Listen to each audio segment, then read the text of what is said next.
Hello viewers, welcome to our channel. నేను మీ Charan Parimi. Balakrishna golden jubilee event కి జూనియర్ ఎన్టీఆర్ కావాలనే ఎగ్గొట్టారా? సో ఇప్పుడు జూనియర్ ఎన్టీఆర్ మీద ఇలాంటి ఆరోపణ అయితే సోషల్ మీడియాలో నడుస్తుంది.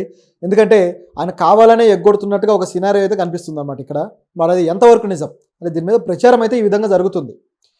ఏదో బాలకృష్ణ గారే ఎన్టీఆర్ను దూరం పెట్టారు అంటారు, కానీ ఎన్టీఆర్ కూడా కలవడానికి పెద్దగా ఆసక్తికరంగా ఏమీ లేడు, ఆయన స్టార్డమ్ పెరిగాక మారిపోయాడు అన్నట్టుగా అటువైపు బాలయ్య ఫ్యాన్స్ కూడా సోషల్ మీడియాలో అయితే ఒక రకమైన కామెంట్లు పెడుతూ వస్తున్నారనమాట. అయితే ఇప్పుడు ఇది ఒక చిన్నపాటి వివాదంగా అయితే మారింది ఫ్యాన్స్ మధ్య. నిజానికి నందమూరి ఫ్యాన్స్ మధ్య ఇప్పటిదాకా వివాదాలు అయితే లేవు. నిజానికి మెగా ఫ్యాన్స్ మధ్య ఈ మధ్యకాలంలో స్టార్ట్ అయ్యాయి, కానీ నందమూరి ఫ్యాన్స్ మధ్య అలాంటివి లేవు.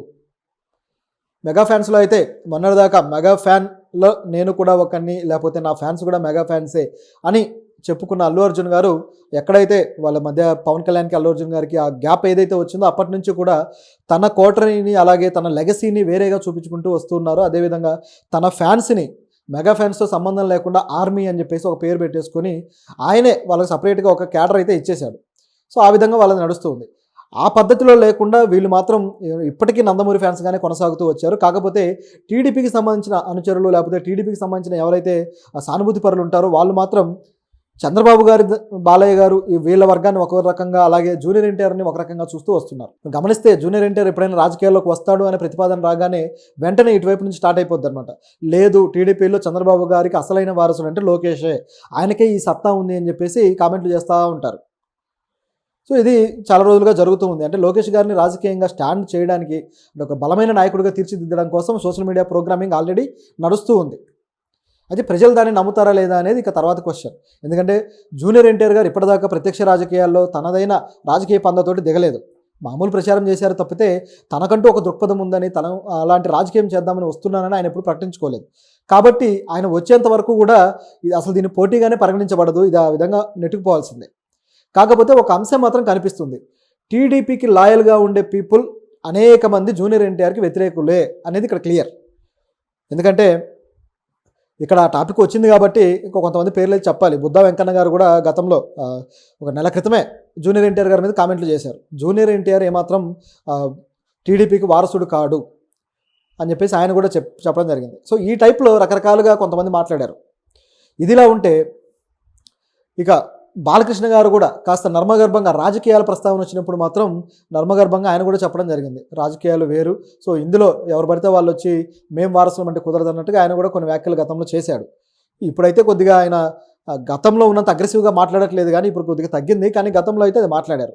అయితే ఇప్పుడు మరి ఆయన ఈవెంట్కి, ఏదైతే ఆయన నట జీవితంలో గోల్డెన్ జూబ్లీ జరుపుకుంటూ చేస్తున్న ఆ ఈవెంట్కి జూనియర్ ఎన్టీఆర్ హాజరవుతారా లేదా అని కొన్ని ప్రశ్నలు వచ్చినప్పుడు బాలయ్య గారు అసలు ఆయన పిలుస్తారా లేదా అన్నది మొదటి ప్రశ్న అయింది. ఎందుకంటే గతంలో జరిగిన ఎన్టీఆర్ శతదినోత్సవానికి కూడా జూనియర్ ఎన్టీఆర్ హాజరవ్వలేదు. సో దాంతో ఆయన పిలవలేదేమో అనే డౌట్లు కూడా వచ్చాయి. సో జూనియర్ ఎన్టీఆర్ని అవమానించారన్నట్టుగా సోషల్ మీడియాలో వార్తలు కూడా వచ్చాయి. అయితే ఇక్కడ పిలిచాడు కానీ జూనియర్ ఎన్టీఆర్ వెళ్ళలేదు, ఆయనకు వేరే కారణాలు ఏవో ఉన్నాయి, లేకపోతే షూటింగ్లు ఉన్నాయి అన్నట్లుగా ఆయన ఫ్యాన్స్ కూడా వాదిస్తూ వచ్చారు. దాంట్లో నిజాలు ఏంటనేది ఎవరికి తెలియదు. అదలా వెళ్ళిపోతే ఇప్పుడు జరుగుతున్న దాంట్లో మాత్రం ఒక విషయం కీలకమైంది. ఏంటంటే జూనియర్ ఎన్టీఆర్ని ఆహ్వానం అయితే ఇచ్చారు. ఇన్ని రోజులు ఇవ్వలేదనుకుంటున్న దానికి ఇచ్చారు అనేది ప్రెస్ మీట్ పెట్టి దీనికి సంబంధించిన కమిటీ ఏదైతే ఉందో నిర్వహణ కమిటీ వాళ్ళు అతిథుల రివీలేషన్ కోసం ఒక ప్రోగ్రామ్ పెట్టారు, మీట్ పెట్టి అందులో అందరూ అతిథులకు మేము ఇచ్చాము, జూనియర్ ఎన్టీఆర్కి కూడా ఇచ్చామనేది ఆయన మెన్షన్ చేశారు వాళ్ళు. దాంతోపాటు అనేక మందికి ఎవరైతే ఆహ్వానాలు అందలేదని చెబుతున్నారో వాళ్ళకు కూడా నిజానికి సభ్యులు ఎవరైతే ఉన్నారో అంటే మెంబర్స్, వాళ్ళకి సాఫ్ట్ కాపీస్ కూడా అంటే పీడిఎఫ్ల రూపంలో కూడా మేము పెట్టడం జరిగింది.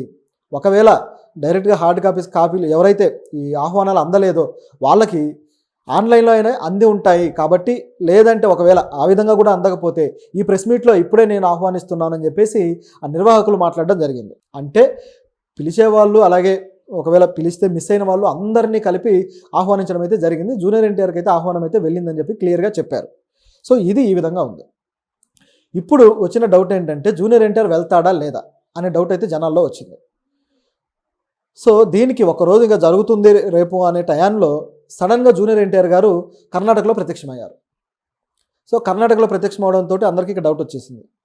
ఆయన ఎందుకు వెళ్ళారు అంటే ఆయన మదర్కి సెప్టెంబర్ 2 ఆయన మదర్ బర్త్డే శాలిని గారిది. సో ఆ బర్త్డే సందర్భంగా ఆవిడ కోరిక, చిరకాల కోరిక ఒకటి తీర్చడం కోసం ఆవిడని తీసుకొని కర్ణాటక వెళ్ళారు. ఆవిడ కోరిక ఏంటయ్యా అంటే ఆవిడ సొంత ఊరు ఉడిపి జిల్లాలోని కుందాపూర్. సో ఆ కుందాపూర్లో ఒక శ్రీకృష్ణ మఠ అని చెప్పేసి ఒక మఠం ఉంది. సో అక్కడికి వెళ్ళి దర్శించుకోవాలి అనేది ఆవిడ ఆశ. దానికోసం ఆవిడ బర్త్డే గిఫ్ట్గా ఒకరోజు ముందు జూనియర్ ఎన్టీఆర్ గారిని తీసుకొని వెళ్ళి అక్కడ అన్నీ చూపించి ఆ ఫొటోస్ అన్నీ కూడా వైరల్ అయ్యాయి. ఆ దర్శనం కూడా అయిపోయింది. అక్కడ దర్శనంలో కర్ణాటక వాసులే ప్రశాంత్ నీల్ కావచ్చు డైరెక్టర్, అదేవిధంగా రిషబ్ శెట్టి మన కాంతారా హీరో. సో వాళ్ళిద్దరూ కూడా వాళ్ళతో పాటు ఉన్నారు. ఆవిడ దగ్గర పాదాభివందనం చేసి ఆశీర్వాదం కూడా తీసుకున్నాడు. సో వీళ్ళు కలిసి కర్ణాటక సాంప్రదాయ పద్ధతిలో ఆ భోజనాలు కానీ అవన్నీ కూడా చేశారు. సో చూస్తూ ఉంటే ఇది రిషబ్ వాళ్ళకి ఆతిథ్యం ఇచ్చాడు అన్నట్లుగా కనిపిస్తుంది. ఏంటయ్యా అని చెప్పి చూస్తే నిజానికి రిషబ్ కూడా కుందాపూర్ వాడే. సో చాలాసార్లు అన్నాడు, నేను కుందాపూర్ వాడిని, జూనియర్ ఎన్టీఆర్ కూడా కుందాపూర్ వాడే. అంటే ఆయన మదర్ గారు కుందాపూర్ కాబట్టి ఆయన భాష కూడా జూనియర్ ఎన్టీఆర్ మాతృభాష కూడా కుందాపూర్, ఏదైతే కన్నడ లాంగ్వేజ్ ఉందో అదే అని చెప్పాలి. సో ఆ విధంగా ఆయన ఆ మాతృమూర్తి ప్రాంతం అయింది. సో ఇట్లా ఉంటే ఆయన ఆతిథ్యం ఇచ్చాడు, ఎందుకంటే తన సొంత ఊరికే వెళ్ళారు కాబట్టి చేశాడు. అలాగే ప్రశాంత్ నీల్ కూడా ఇప్పుడు జూనియర్ ఎన్టీఆర్ తోటి సినిమా అనేది ఒకటి తీస్తూ ఉన్నాడు కదా. సో ఆ సినిమాలో భాగంగా షూటింగ్లో ఉన్నారు జూనియర్ ఎన్టీఆర్. సో అందరూ కర్ణాటక వాస్తవ్యులే కాబట్టి ఆ ఆతిథ్యం ఇవ్వడం కోసం ఆ తోడుగా ఉండి వాళ్ళు వెళ్ళినట్టుగా కనిపిస్తుంది. సో ఇది ఇక్కడ జరిగిన సంఘటన. సో దీని మొత్తాన్ని కూడా ఫోటోలతో సహా జూనియర్ ఎన్టీఆర్ ట్విట్టర్లో షేర్ చేసుకుంటే అమ్మకి నేను ఇంతకంటే మంచి గిఫ్ట్ ఏమి ఇవ్వగలను అని చెప్పేసి ఆయన చెప్పడం జరిగింది.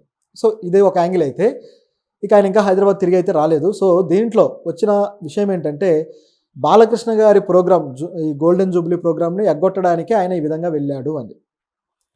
ఇది ఎంతవరకు వాస్తవం అనేది ఇప్పుడున్న ప్రశ్న. ఎందుకంటే జూనియర్ ఎన్టీఆర్ అవకాశం ఉన్నప్పుడల్లా కూడా, ఇప్పుడు జూనియర్ అని మనకు అలవాటైపోయి ఆ విధంగా అంటున్నాము. నిజానికి ఆయన ఎన్టీఆర్ అని మాత్రమే అనండి అని చెప్పేసి కొత్తగా ఒక అనౌన్స్మెంట్ కూడా ఇచ్చారు ఆయన సినిమాకి సంబంధించిన ప్రోమోలో.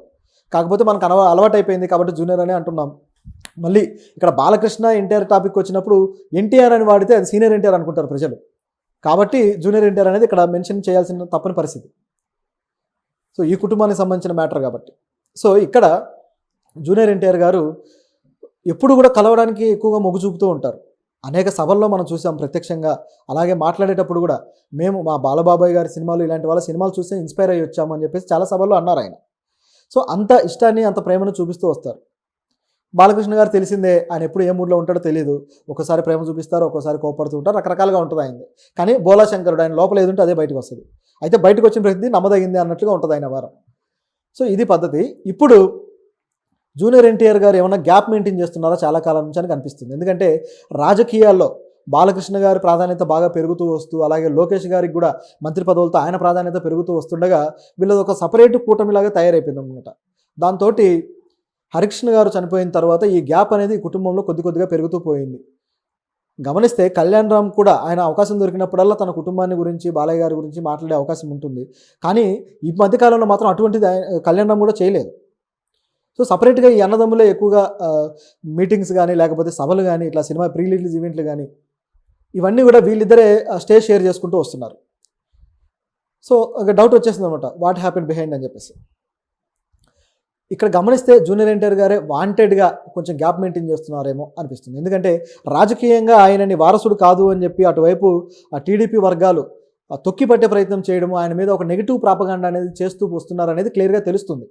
ఎమ్మెల్సీలు, ఎమ్మెల్యే స్థాయి వ్యక్తులు, మంత్రుల స్థాయి వ్యక్తులు కూడా ఆయన మీద కామెంట్లు చేస్తున్నారంటే అధిష్టానం పర్మిషన్ లేకుండా జరగదు. అనవసరంగా పార్టీకి సంబంధించి గొప్ప గొప్ప వ్యక్తులని ఈ విధంగా విమర్శిస్తే ఖచ్చితంగా దానికి మూల్యం చెల్లించుకోవాల్సి వస్తుంది కదా. కాబట్టి అధిష్టానం జాగ్రత్త పడుతుంది. అయినా సరే వీళ్ళు మాట్లాడుతూ ఉన్నారంటే అది అధిష్టానం కనుసన్నల్లోనే జరుగుతున్నది అనేదానికి ఒక ఎగ్జాంపుల్. అదేవిధంగా నిన్న కూడా ఒక వార్త చూసాం. సుహాసిని గారు, ఎవరైతే హరికృష్ణ గారి కూతురు, ఆవిడ గతంలో కూకట్పల్లి నుంచి పోటీ చేయడం ఇవన్నీ మనకు తెలిసిందే. ఇప్పుడు ఆవిడకి రాజ్యసభ నామినేటెడ్ పదవి ఇచ్చి జూనియర్ ఎన్టీఆర్కి అన్యాయం జరుగుతుంది అన్న యాంగిల్కి చెక్ పెట్టడానికి ప్రయత్నం చేస్తున్నారు అనేది ఇప్పుడు నడుస్తున్న విషయం. కాకపోతే ఇది ఎంతవరకు జరుగుతుంది, వీళ్ళ ప్లాన్ సక్సెస్ అవుతుందా లేదనేది కూడా డౌట్ఫుల్లే. అయితే ఇందులో జూనియర్ ఎన్టీఆర్ మాత్రం వాంటెడ్లీ కొద్దిగా దూరంగా ఉన్నాడనే మాట వాస్తవం. మరి ఇప్పుడు వస్తాడా రాడా అంటే అది కూడా డౌట్ఫుల్లే, అది పూర్తి స్థాయిలో చెప్పలేం. సో దీన్ని ఎగ్గొట్టడానికే వెళ్ళాడు అనుకోవడానికి అయితే లేదు. ఎందుకంటే ఆవిడ బర్త్డే 22 ఉంది కదా, రిపీట్ ఆ 20 అనేది తీసేయండి.